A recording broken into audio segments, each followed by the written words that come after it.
Taorian'ny Bongolava sy Menabe dia anjaran'i Boeny indray zany no nampiantrano ny fiofanana avy amin'ny CNaPS amin'ny fitsinjovana ireo mpiasa ECD eo anivon'ny vondrom-bahoaka itsinjaram-pahefana.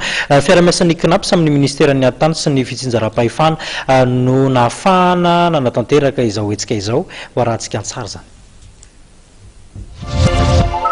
Ben'ny tanàna sy filohan'ny mpanolontsaina miampy mpitantsoratra mpitahiry vola 300 no nanaraka fiofanana tato avy amin'ny komuna enina amby 20 ao anatin'ny distrika enina mandrafitra amin'ny faritra Boeny ireo mpizaika.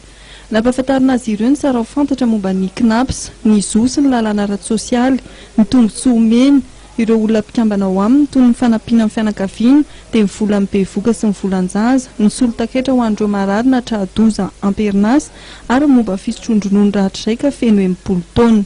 Tonga ny akamaroan'ireo tompon'andraikitra anivon'ny vondrom-bahoaka fitsinjaram-pahefana amin'ireo komuna enina amby 20 misy ato anatin'ny faritra Boeny prefecture Mahajanga. Mahavelom-bolo ny zavatra nisy teo. Tena nasa namoaka ny tao anatiny sy tiany ireo olana misy any amin'ireo komuna aty vitoreo namoaka olana fa namoaka vahaolana ihany koa. Fantatsika moa fa nisy an'le fanarahana nataon'ny ministeran'ny Atitany sy ny CNaPS izay fanarahana ataoko hoe goavana raha tamin'ny février teo izay fahasahina fahavononana avy amin'ny fitondram-panjakana anoana an'izay fiahinana sosialy ataon'ny CNaPS zay.